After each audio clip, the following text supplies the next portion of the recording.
అధ్యక్ష,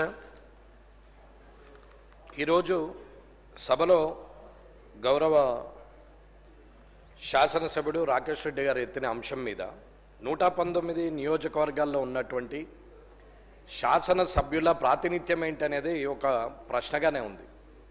గత ప్రభుత్వంలో అయినా ఇప్పటి ప్రభుత్వంలో అయినా ప్రతిపక్షమా అధికార పక్షమా అనకుండా ఎమ్మెల్యేలకు ఉన్నటువంటి ప్రాతినిధ్యం ఏంటి, ఎమ్మెల్యేలు శాసనసభలో చేసే కార్యక్రమాలు కానీ లేదా తన నియోజకవర్గంలో ప్రజలచే ఎన్నుకోబడి శాసనం ద్వారా శాసనసభలో వచ్చినటువంటి వ్యక్తికి ఉన్నటువంటి విలువలేంటి అనేది ఒక్కసారి మీరు దాని గురించి చెప్పాల్సిన అవసరం ఉంది అధ్యక్ష.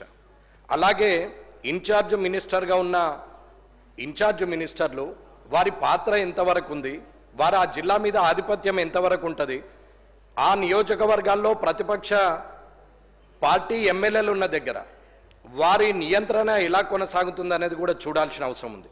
ఇన్ఛార్జ్ మినిస్టర్ అనే వారు జీవో ప్రకారంగా శాసనం ద్వారా నిర్మితమైనటువంటి వ్యక్తుల లేకపోతే పార్టీ ప్రభుత్వ పరంగా వారు ఇన్ఛార్జ్ మినిస్టర్లను పెట్టి ప్రతిపక్ష ఎమ్మెల్యేలను నియంత్రించే పరిస్థితి కోసం ఏర్పాటు చేసిందా అనేది మీరు తెలియజేయాల్సింది ఉంది అధ్యక్ష.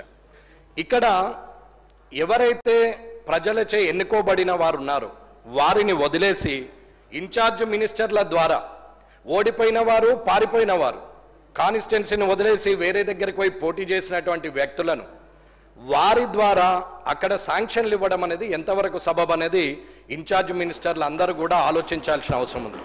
అన్న, గత ప్రభుత్వం మమ్మల్ని ఇబ్బంది పెట్టిరు, కళ్ళకు నీరు తెప్పించిర్రు, మేము ఇబ్బంది పడ్డామని చెప్పుకుంటున్నటువంటి ఇప్పటి ప్రభుత్వంలో ఉన్న పెద్దలు మరి ఇప్పుడు మీరు చేస్తున్నది ఏంది అనేది ఒక్కసారి ఆలోచించాల్సిన అవసరం ఉంది.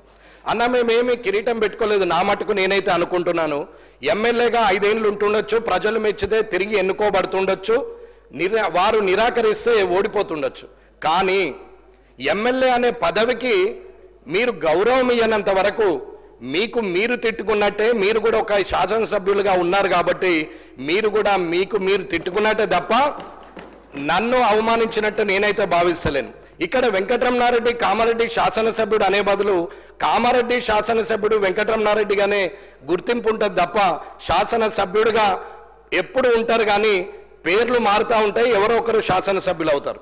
కానీ ఇవాళ నేను కనీసం 84 ప్రశ్నలు ఈ శాసనసభలో ఇక్కడ నేను ప్రశ్నలు ఇవ్వడం జరిగింది. దానికి సుమారు 8 మట్టుకే నాకు రిప్లై ఇవ్వడం జరిగింది. అంటే 84లో 8 పోతే 76 ప్రశ్నలకు ఇప్పటికీ సమాధానం రాలేదు. ఇది శాసనసభ పరిస్థితి.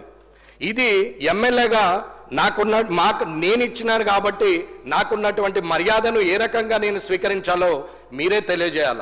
ఇకపోతే రైట్ ఇన్ఫర్మేషన్ యాక్ట్ ప్రకారంగా మీరు ఇస్తలేరని చెప్పి నేను రైట్ ఇన్ఫర్మేషన్ యాక్ట్లో సుమారు 86 ప్రశ్నలు ఇస్తే ఒక్కొక్క ప్రశ్నకు ఒక్కొక్క విధంగా ఇచ్చారు. ఎగ్జాంపుల్ హెల్త్ డిపార్ట్మెంట్ను తీసుకుందాం. రైట్ ఇన్ఫర్మేషన్ యాక్ట్లో ఇస్తే ఇక్కడ మంత్రి గారు ఉంటే శాసనసభ వ్యవహారాల మంత్రి గారు అయితే చూస్తున్నారు కాబట్టి చెప్తున్నాను, ఇక్కడున్న అందరు మంత్రులు కూడా గమనించాల్సిన అవసరం ఉంది, తోటి శాసనసభ్యులు కూడా గమనించాల్సిన అవసరం ఉంది. ఈ పరిస్థితి రేపు మీకు రావచ్చు, నాకు రావచ్చు, పక్కనున్న వారికి రావచ్చు, ఎవరికైనా రావచ్చు. కానీ ఆ పరిస్థితి వచ్చినప్పుడు బాధపడే కన్నా ఇటువంటి ప్రాక్టీస్ను మానేయడం మంచిదని అంటున్నాం.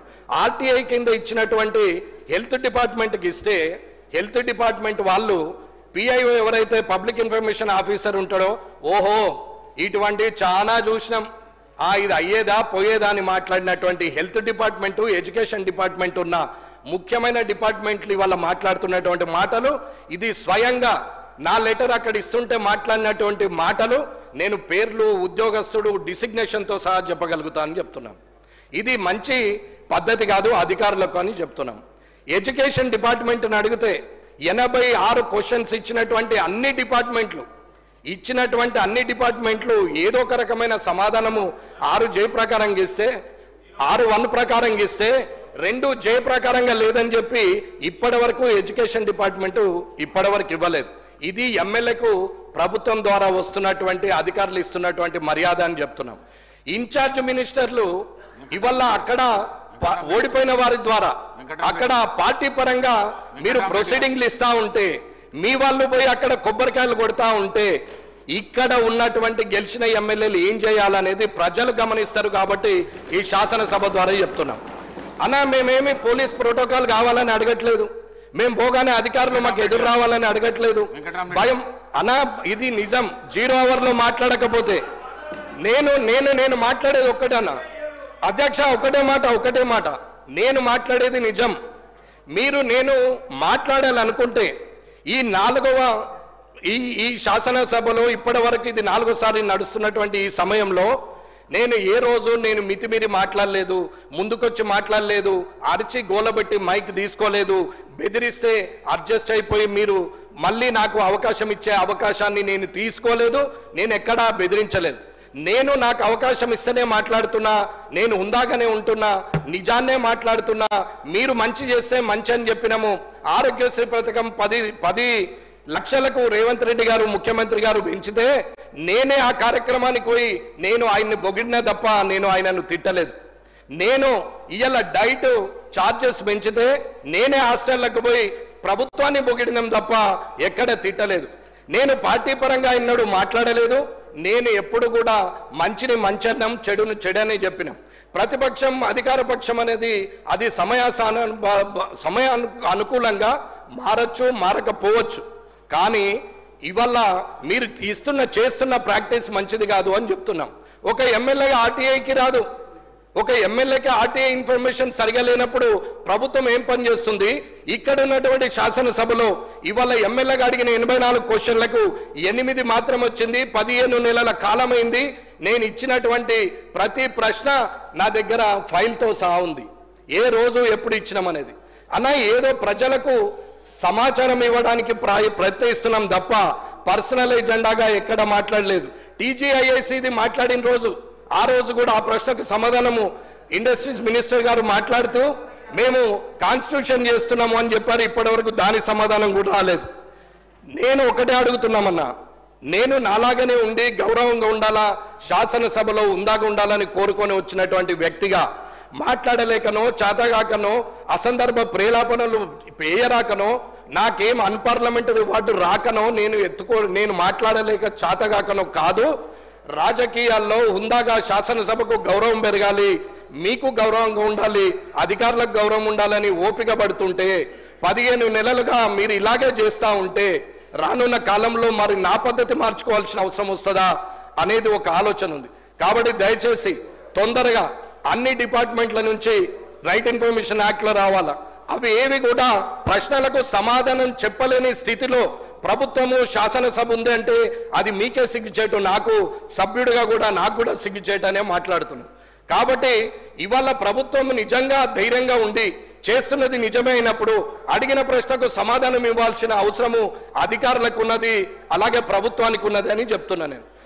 ఇది శాసనసభలో జరుగుతున్న ఈ 84 క్వశ్చన్లకు రైట్ ఇన్ఫర్మేషన్ యాక్ట్లో ఇచ్చిన ఆ 86 ప్రశ్నలకు ఇప్పటి వరకు 9% కూడా నా చేతికి అందనప్పుడు ప్రజలకు సమాధానం చెప్పే ధైర్యం మీకు లేనట్ట, లేకపోతే అది పర్సనల్ ఎజెండా అనుకొని మీరు ఏమన్నా ఆలోచిస్తున్నారా?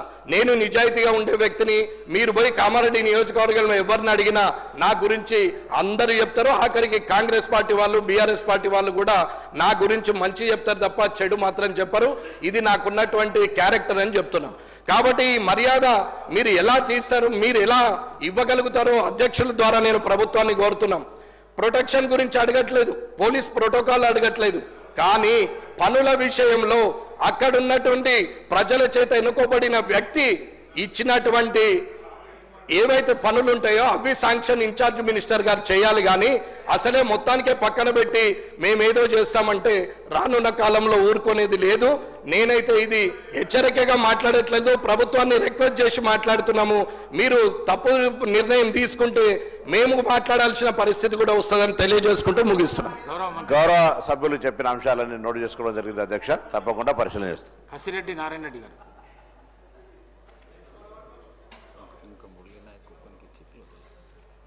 Speaker sir.